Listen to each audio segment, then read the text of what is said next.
So basically, people will start with a problem, and we all know that that can be a funny look, you know, the way someone looked at me, someone said something to me, the way I saw them do something, the fact I feel that the lemon is mine. You know, there's so many reasons that people can have a problem with somebody else. Sometimes you really don't even know that they've got a problem with you. I mean, that is unfortunately the truth. But basically, it's an internal response that you have had to what somebody else has done. And it is affected by your past relationships and your past experiences. And really, at this point, it would probably take quite a very kind of intuitive person to be able to go, you seem to have reacted a bit oddly to what I just said to you there. Can we talk about this? You know, that would be beautiful, wouldn't it? You know, if people could be that well aware. But most of us aren't. So it will go unrecognized, undiscovered, and it'll just sit rotating in the person's head. So what can happen then, of course, is this might happen a few times, and when you start to look for something, you see it more often. That's a kind of classic reticulating activating system, the RAS part of the brain. You know, if you go and buy yourself a yellow car, it's amazing how many yellow cars you see on the road. It is, we focus on what we are looking for. So when you think that someone's got a problem with you, or you've got a problem with them, you're going to find lots of things which go, I have, look, that's happened again. And it will get to that point where you do start to feel that fingers are being pointed, people are seen as the problem, and we start to label, you know, they're bullying me. I mean, that's a classic label, and it is one which can be used too soon.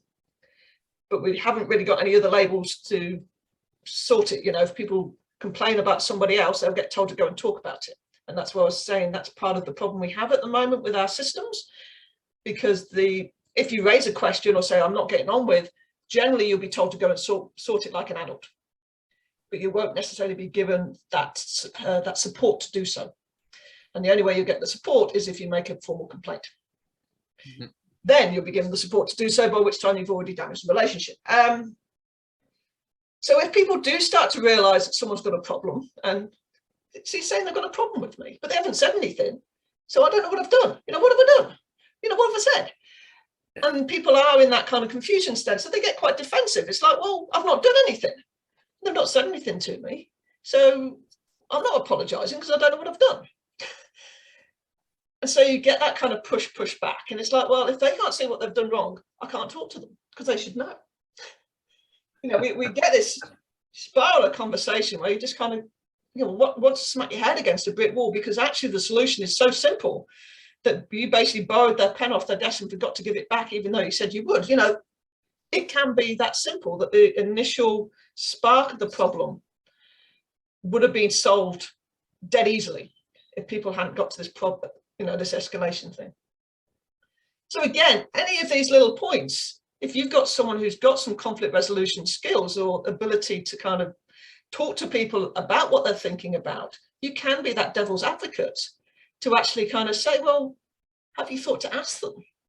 And I've had a similar conversation with them, and they've never said that to me. Now, I'm not saying you're wrong, but maybe you should try, you know, those kind of conversations. But not many of us are trained in that way or feel brave enough, because again, you're stamping on relationships. Certainly if you're in more of a friend or colleague relationship, generally you're there to support them, going, yeah, you're right, they're real bastards, aren't they?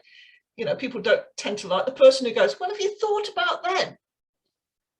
You're supposed to be my friend, you know, that kind of thing. So you do need to be quite a fairly confident person to take that standpoint, even with your colleagues. So obviously, once the defensiveness comes in, you want to now obviously strengthen your position, because that's what we do. So you're going to expand the issues, because it's not going to be about the fact you borrowed the pen last week. It's actually going to be last year when I actually first started, and you made me a promise that this would happen and it didn't. And actually, a friend of mine yesterday said that something happened as well. And I'm going to add that to my expansion of issues, because that also underlines how annoyingly disappointing you are as a person. So we start to lose, as we would say, sight of the initial issue. And we're now starting to do people-to-people argument rather than people-to-problem argument. Right. So communication will become, as they say, more indirect. It's a lot more whispers, it'll be looks, it'll be more of your body language stuff going on right now. And I myself have been through a kind of workplace bullying situation. And you just know that the look that you've just received means something. But to anybody else, it was just a look. Mm-hmm. And it was just a look which they could have given anybody. But you know, that look, that smirk and the shrug of the shoulder, to you, you know it means something because of your past issues and challenges and conversations. But you can't prove that. You know, how do you prove that in a court of law or anything else? But it's almost, you know, it's as damaging as the initial kind of part of the challenge when you see those things. So then spiraling mistrust, basically that person is the ogre. I mean, if there was any good in that person, it is now gone. You know, the fact they may have bought you flowers for your birthday or given you a chocolate bar on World Chocolate Day, that's gone. You know, I don't care that they were ever nice to me, because now I hate them. And actually they are this nasty, horrible, bullying type person.